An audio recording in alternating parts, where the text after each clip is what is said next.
James. Well, Liz, I mean, looking at Britain and looking at Australia, how far away is your impression that we are here in Australia from, suffering or seeing now, we're seeing the real rebellion of people in the United Kingdom, the massive patriotic marches, the flag movement, all of these things to protest and say we want to preserve the Britain that we know and love, we want it back.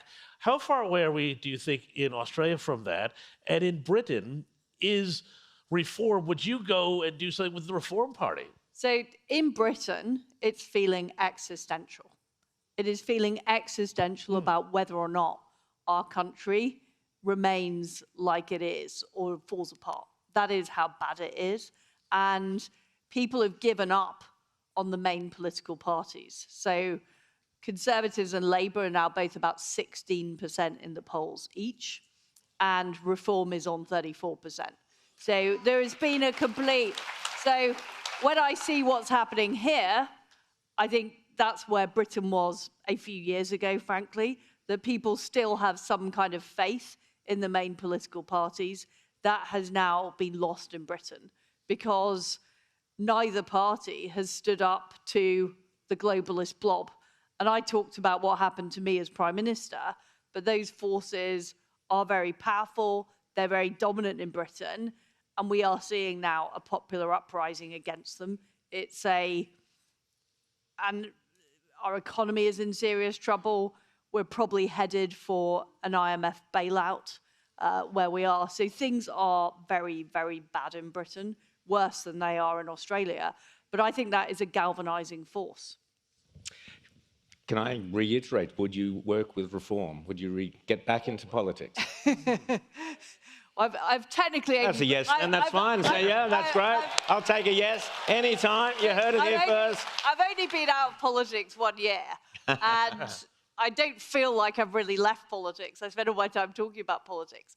But my point about Nigel Farage, who is, he's the bookie's favourite to be next Prime Minister in Britain, if it is the case that he ends up in number 10 and the system doesn't change, if the bureaucrats remain the same, if all the Blairite laws stay in place, the Human Rights Act, the Equality Act, nothing will change.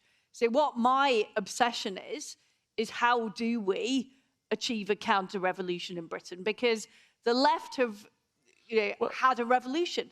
The Marxists have taken over the judiciary, the civil service, the police, with their wokery, with net zero zealotry, with Islamism. And that is what we need to take back. So we don't just need foot soldiers in Parliament. We need foot soldiers to actually take on the bureaucracy and have a movement that is actually going to overturn what's happened. Well, Liz, just... So I see myself as on the front line of the counter-revolution. So for exactly what role I will take, we will see. Very, very quickly, do Conservatives need to then say, getting out of all of these international agreements, including refugee agreements, yes. This is the way to get this happening? Yes, because the left have used this as a tool for the last 50 years. It was Harold Wilson, a Prime Minister in Britain you may or may not have heard of, who first allowed Brits to appeal directly to the European Court of Human Rights. It was in the 1960s.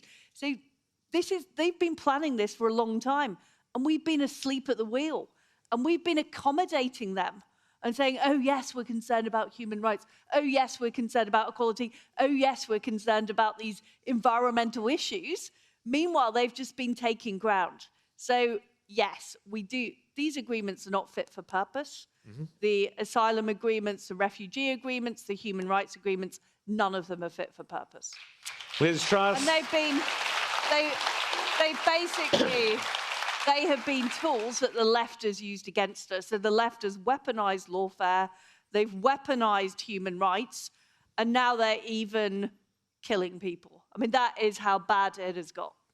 Liz Truss, we've got to leave it there. I'll just remind you that it was on Outsiders at CPAC in 2019 that we told Nigel Farage he would be the next Prime Minister of Britain.